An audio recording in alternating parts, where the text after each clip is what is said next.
नमस्कार साथियों, आपका फिर से एक बार स्वागत है अपने चैनल स्किल एम्बेसडर पे। साथियों, आज मैं बात करने वाला हूँ DDU GKY में की एक्टिविटीज़ जो रहेगी स्किल एजेंसीज़ की, जो PIA बनेंगे उनकी क्या क्या उनकी की एक्टिविटी रहेंगी, क्या क्या उनको टास्क परफॉर्म करेगा उसके बारे में। तो दोस्तों, सबसे पहले मैं आपको बताना चाहता हूँ कि DDU GKY 2.0 की जो ये गाइडलाइंस आई है उसके बारे में मैं आपको विस्तृत से बता रहा हूँ हर एक वीडियो में। अगर आपने चैनल को सब्सक्राइब नहीं किया है तो चैनल को सब्सक्राइब कर लीजिए, दोस्तों के साथ शेयर कीजिए कि सबके पास ये इन्फॉर्मेशन पहुँच सके। और किसी भी तरह की अगर आपकी कोई क्वेरी हो, किसी भी तरह की आपको किसी क्लैरिटी की ज़रूरत हो तो ज़रूर मैसेज करिए, मैं कोशिश करूँगा कि उस मैसेज में आपका जवाब दे सकूँ। तो जो मैं बात करने वाला हूँ की एक्टिविटीज़ का, उसमें सबसे पहला जो एक्टिविटीज़ है मोबिलाइजेशन, काउंसलिंग एंड सिलेक्शन। ये बहुत इंपॉर्टेंट पार्ट है दोस्तों। मुझे भी ऐसा लगता है कि स्किल डेवलपमेंट का जो सबसे कोर चीज़ें हैं वो है मोबिलाइजेशन, कि आप किस तरह की कैंडिडेट को मोबिलाइज करते हैं, आप उनको कैसे काउंसिल करते हैं और फिर उनको कैसे सिलेक्शन करते हैं। सो मोबिलाइजेशन, जैसे कि आप लोगों को पता है कि DDU GKY जो स्कीम है मिनिस्ट्री ऑफ रूरल डेवलपमेंट का है और के लोग होते हैं, BPL कैटेगरी के लोग होते हैं, वो इसमें अप्लाई कर सकते हैं। तो इसमें मोबिलाइजेशन के लिए आपको हर एक एक्टिविटी को फॉलो करना होगा। आप ग्राम पंचायत जा सकते हैं, ग्राम सभा जा सकते हैं, जो वहाँ के मुखिया हैं उनसे मिल सकते हैं, बच्चों के पेरेंट्स से मिल सकते हैं, सारे बच्चों को एक साथ गैदर कर सकते हैं और उनको काउंसिल कर सकते हैं।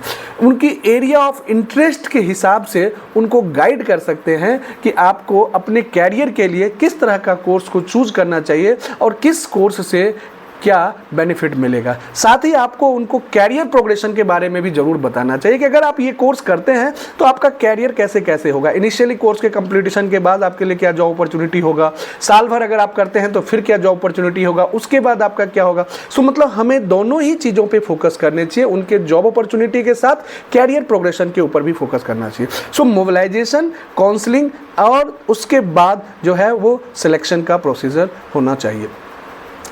उसके बाद जो सबसे मेन चीज़ है ट्रेनिंग आपको बहुत ही बढ़िया इंफ्रास्ट्रक्चर के साथ करानी होनी चाहिए। ट्रेनिंग सेंटर पे वो सारे इंफ्रास्ट्रक्चर होना चाहिए, सर्टिफाइड डोमेन ट्रेनर होना चाहिए, ट्रेनिंग की कंटेंट होना चाहिए, ट्रेनिंग मेथड्स है ना, finishing and work readiness, inputs, assessment and certification, ये सारा ही आपके ट्रेनिंग्स के पार्ट है। तो मैं जो आपको डिटेल्स में बताने वाला हूँ इंफ्रास्ट्रक्चर के बारे में कि इंफ्रास्ट्रक्चर क्या चाहिए। सो इसमें क्लियरली गाइडलाइन में मेंशन है कि DDU GKY training centre should have the prescribed, क्या क्या होना चाहिए, furniture, layout, colour scheme and signage, important for establish the DDU GKY brand. DDU GKY training centre बनाने के लिए, यानी आपका जब सिलेक्शन हो जाता है, जब आप PIA के लिए अप्लाई करते हैं तो जब आप सेंटर करेंगे तो वहाँ के फर्नीचर, वहाँ के लेआउट, वहाँ के कलर की स्कीम एंड साइनेज ऑलरेडी पहले से DDU GKY ने डिफाइन कर रखा है, आपको उसी को फॉलो करना होगा।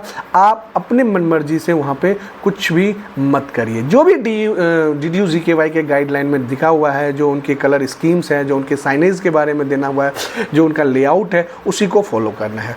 उसके बाद सर आपके पास जो दूसरी चीज़ें हैं वो है domain, practical lab, classroom and IT facilities.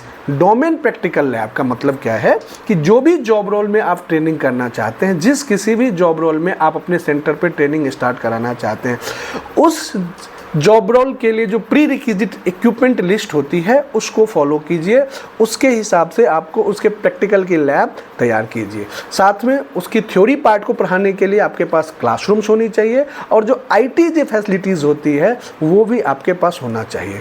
Training का एड्स एंड पेरिफेरल्स डिवाइसेस होनी चाहिए, geo tagged, time stamped, Aadhaar authenticated, biometric oblique face recognition attendance facilities for both trainer and trainees in training centre under the programme. यानी mandatory है कि geo tag, time stamped, Aadhaar authenticated, biometric and face recognise attendance facility होना चाहिए।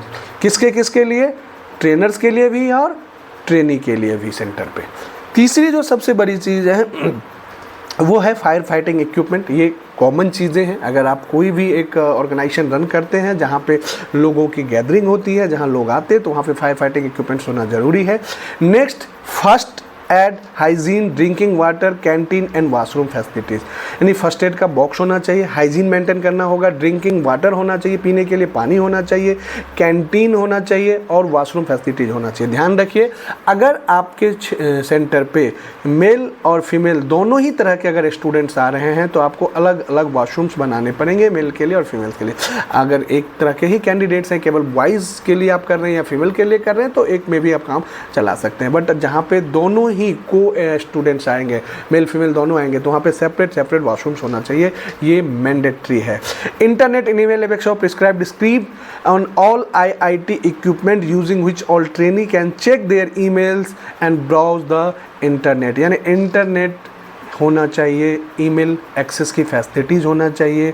All IT equipment जिसके use करके जो trainees हैं वो अपना मेल चेक कर सकते हैं और इंटरनेट ब्राउज कर सकते हैं, ये मैंडेटरी है। एक्सेस कंट्रोल फैसिलिटीज़ होना चाहिए, पावर बैकअप की सुविधा होनी चाहिए, प्रोजेक्शन एंड कॉपिंग इक्विपमेंट, यानी प्रोजेक्शन भी होना चाहिए जहाँ पे बच्चों को पढ़ाया जा सके थ्योरी क्लासरूम के अंदर में, और साथ में कॉपिंग इक्विपमेंट भी होना चाहिए कि अगर कोई डॉक्यूमेंट को कॉपी करना है तो उसको कहीं बाहर ना जाना पड़े। High speed access to workflow driven internet enable ERP of MORD, high speed access workflow driven मतलब ज़्यादा एक्सेस स्पीड का इंटरनेट फैसिलिटीज़ होना चाहिए। मतलब ऐसे नहीं कि आधे टाइम बंद ही पड़ा है जी, ऐसे इंटरनेट जो हाई स्पीड भी दे और वर्क फ्लो ड्रिवन हो। इंटरनेट 11 ERP ऑफ MORD के साथ उसको इंटीग्रेट करना पड़ेगा।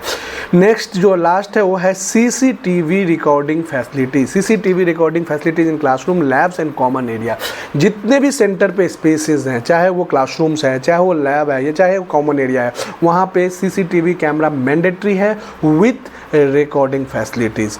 तो ये कुछ इक्विपमेंट्स हैं जो आपको सेंटर बनाने से पहले अपने सेंटर्स पे रखने पड़ेंगे। इसके अलावा जो सबसे बड़ी चीज़ें हैं वो है ट्रेनर्स डोमेन सर्टिफाइड होना चाहिए, TOT सर्टिफाइड, यानी जिस डोमेन का वो ट्रेनिंग कराना चाह रहा है उस डोमेन में उसके पास ट्रेनिंग ऑफ ट्रेनर की वैलिड सर्टिफिकेशन होना चाहिए।